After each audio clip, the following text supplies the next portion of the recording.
Alright, we are going to review Steins episode 1 of the anime with my notes. Not blind notes, but notes of when I went through it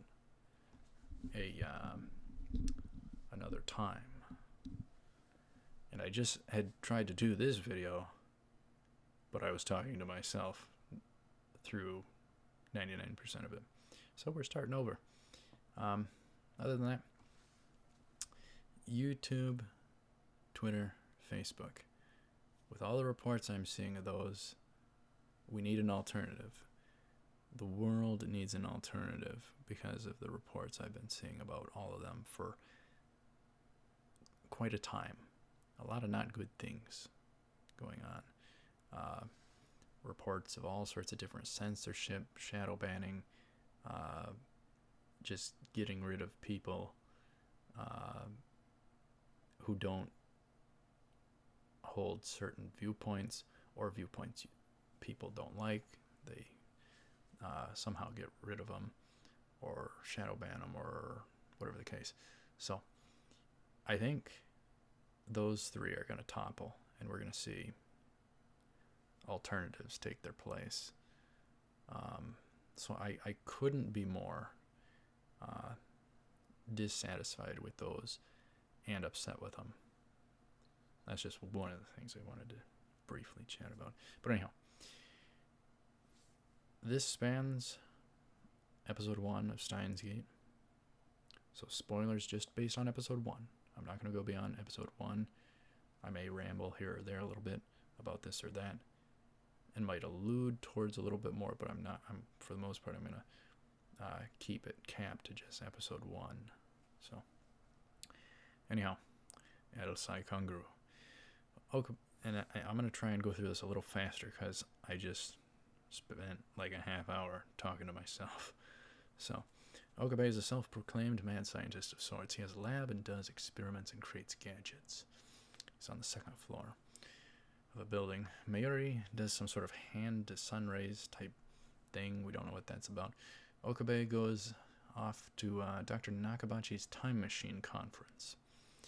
Something lands on the roof at some point. Okabe goes to check. It is like that of a satellite with a person nearby, but he is texted and thus walks off to go find Mayuri, and she wants to buy an upa, a little toy thing out of a vending machine type machine.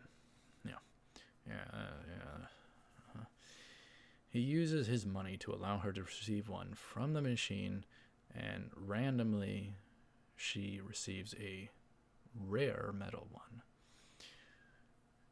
And then I think here we get the Hyo and Kyoma line,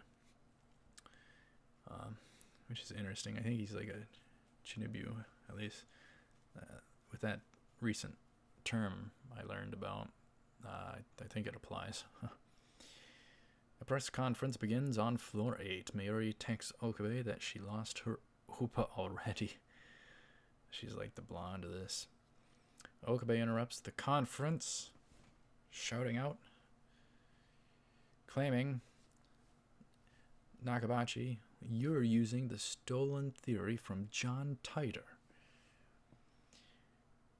Makise drags him away from the room for interrupting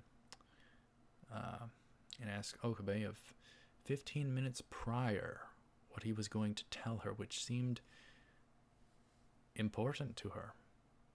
However, he doesn't know what she's talking about. Interesting.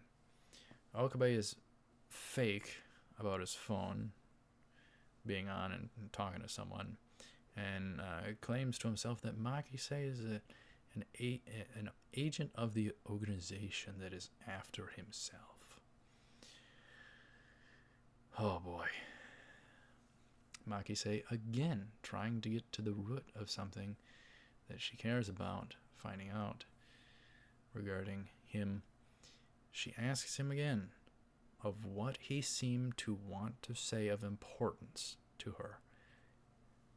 He decides to just run off at some point there. These are just my notes, so they're going to be kind of this or that, not have 100% here or there. This is just the essentials of the episode. Whatever I thought to jot down. All right. Okabe now receives an unknown email to his phone. 2010-7-27 at 12:26 from seemingly no one, and an unknown subject with a fuzzy static blank attachment video. Very, very weird and bizarre. Mayuri finds Okabe in between floors. She lost her metal upa and now decides to tell Okabe its true worth. 10,000 yen, which I think that would be like 100 USD, I don't know. Okabe wants to find the sucker to use it to fund his lab. My goodness, Steins Gate was really fun the first time around. I get so many thoughts going through these notes. So many different little thoughts. But anyhow, as that is wrapping up, there is some sort of shouting or screaming that starts off in the distance within the building. And it's bizarre. He has Mayuri run outside while he goes and pursues the sound, which is risky and creepy and all sorts of things. He searches floor 8. He hears a noise. He's going down this corridor, creepy, dark corridor. A threat could be anywhere. Creepy corridors are good. He pans to his left, as I recall, peering into a doorway, into a room, storage room of sorts, and spots a significant pool of blood with Makise lying dead within it, whom he was just talking to a little while ago. He is just stunned. You know, nobody would ever, on average, see something like that. That would be absolutely terrifying. He runs outside in a panic. And tells Mayuri of it. He tells Mayuri that someone was murdered in there. Okabe decides to text his lab friend Daru about the news. That, quote, I think someone just stabbed Makise Karisu. Quote. After a ... But, so they had to, either I put her name in there or he knew the name, and so if I wrote it in there, then he didn't know who she was yet. But anyhow, with the he sends it with the subject of not good, obviously. Not good. He hesitates to send it, but he does. And the world seemingly changes. All this bizarre stuff comes on screen. Unknown number stuff. 0.571024. And it was busy. He was crowded. And now, like that, all the people around him disappeared. Something changed. And oh, it is such a great experience the first time around with this show, that you go around the first time around with this show. It's so good. He runs off, wondering what's going on. He finds Mayuri, who casually offers him a Dr. Pep. Dr. Pepper, which is, by the way, the best drink in the world according to scientists.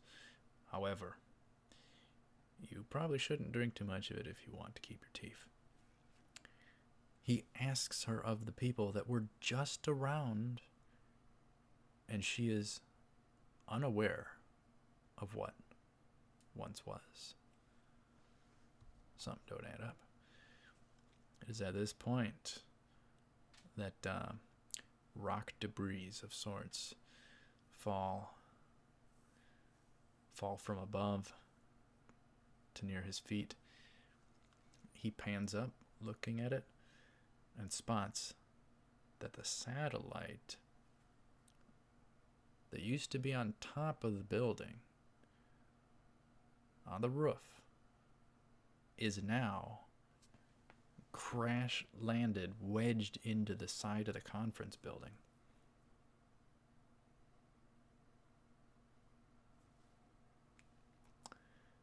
It's at this point that you get the opening of Steins Gate.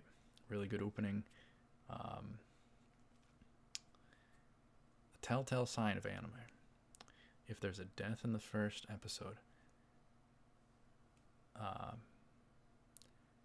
buckle your seatbelts, because it's going to be a good darn ride. That's, at some point you get like a guidebook. You know when this anime is going to be darn good. So, anyhow, plus they had to get all that out of the way just to deliver the opening. They couldn't deliver it before. They had to get a lot out of the way.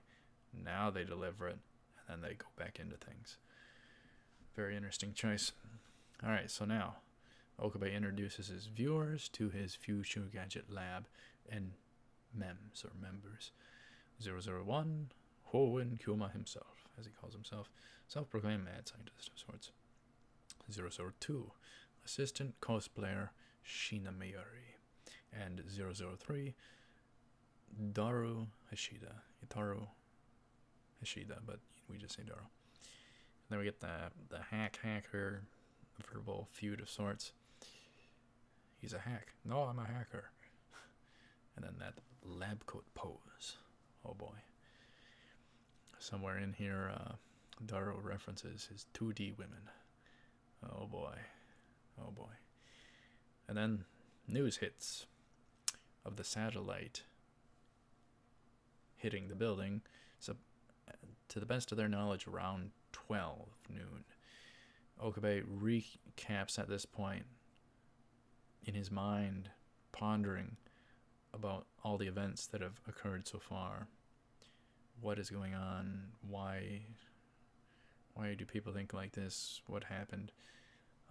Mayuri and Daru talk of Okabe earlier in the day doing different things than what he recalls occurring. His memory does not match their memory. Something has changed.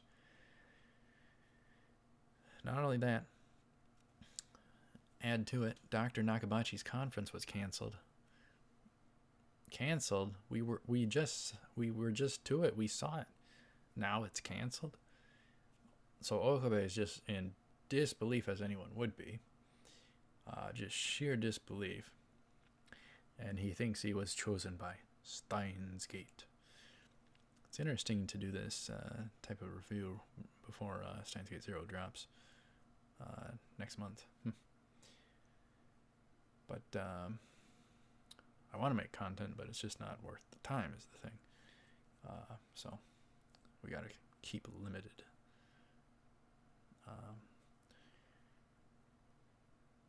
So anyhow, Okabe carries the broken TV to Mr. Braun, the TV store owner, downstairs. So main floor, floor 1, and then the lab is right above it, floor 2. And he is asked for 1,000 yen to repair the TV. Mayuri mentions this is a bizarrity the first time around. A bizarrity. Mayuri mentions she is a hostage to Okabe.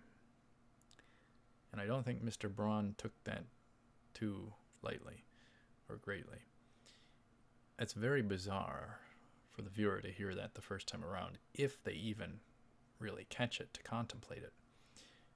A lot of Steins Gate has these great moments, other anime do too, where when you're going through when you're going through it the first time around, you might not mention certain things or catch certain things. And for me, I did not catch certain things with Steins Gate the first time around.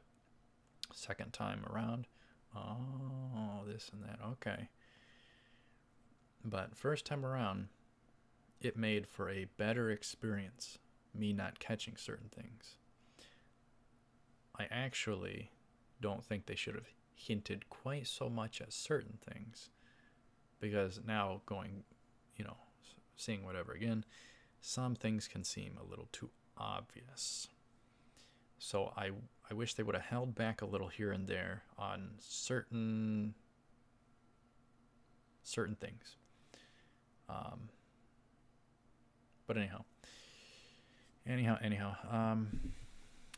where were we?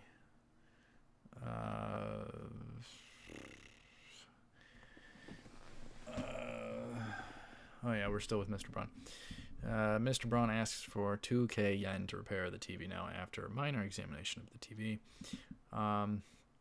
Mayuri gives Okabe Dr. Pep, best drink in the world. Mayuri does the hand to sun rays type thing. And then we're given a visual of like a graveyard memory of sorts. I don't think we got the meat and potatoes of that yet, because this is episode 1, really. So they hint at more, they hint at depth all over the place. What is going on with this and that? Really good stuff so far. And we're not even to the biggest selling point, which is yet to come. You will want to steamroll, or whatchamacallit, just plow through this. At a certain point, it's tough not to. We're gonna get there. So Okabe and Daru have known each other for 3.5 years, including high school. So there we're given a tidbit of info about the world. I like that. Okabe runs an experiment, microwaves banana in the opposite direction. It turns them into green goo. I don't know about you. I haven't never tried to microwave a banana, but I doubt it would turn into green goo.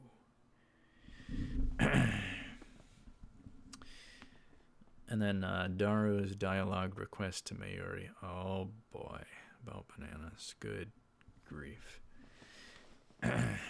Alright. Now here's where we get to the meat and potatoes. Meat and potatoes. Okabe ponders with Daru in an elevator. He takes Daru's phone to find his text message that he had sent him earlier in the show that we saw. We saw him send it. Daru mentions that was last week, 2010-7/23, 12:56 p.m. in 3 messages, cut into 3 messages. I think he mentioned something about spamming him.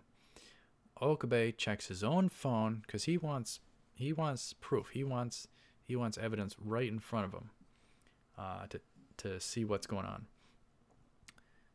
And the message to Daru that he sent is not in his outbox. Yet Daru has the message from a week prior.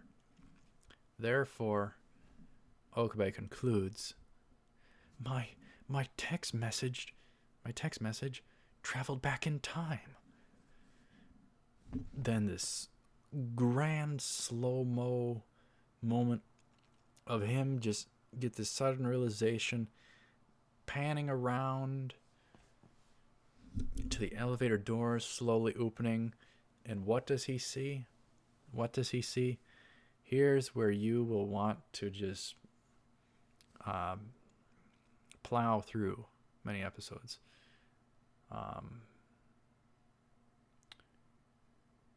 It would be hard not to. What does he see? Standing up against a pillar, column thing. Makise Kurisu, alive and well. Who we saw toast, pool of blood. So what on earth is going on? This was so fun to see the first time around. I think it was just a nail biter to try and limit myself the first time around seeing this. And I think this was my first really, my first entry into the time travel genre where I could just really enjoy it, really enjoy it.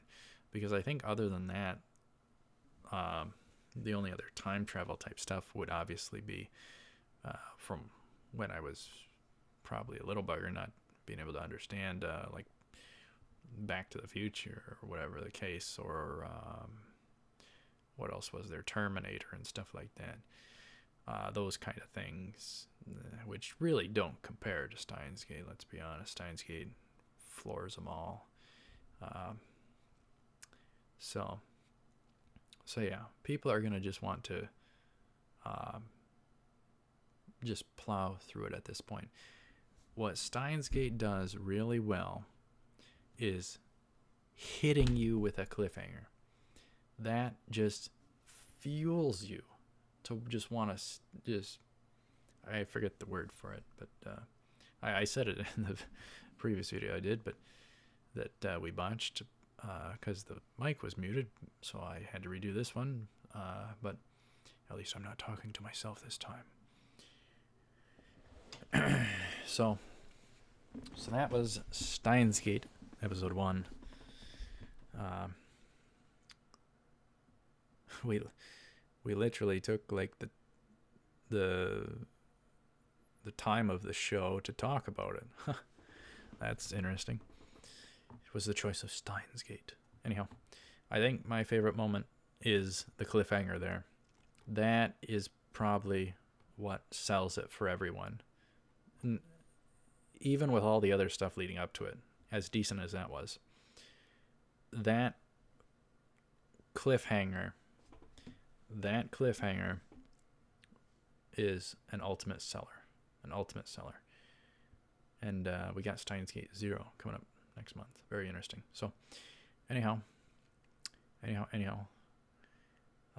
you very much for watching. Stay tuned for more, and we'll see what happens. But I was trying to, I came up with a new review system, but for episodic reviews, we're just going to be very much more casual. I came up with a more strict version to do full show review as an overall.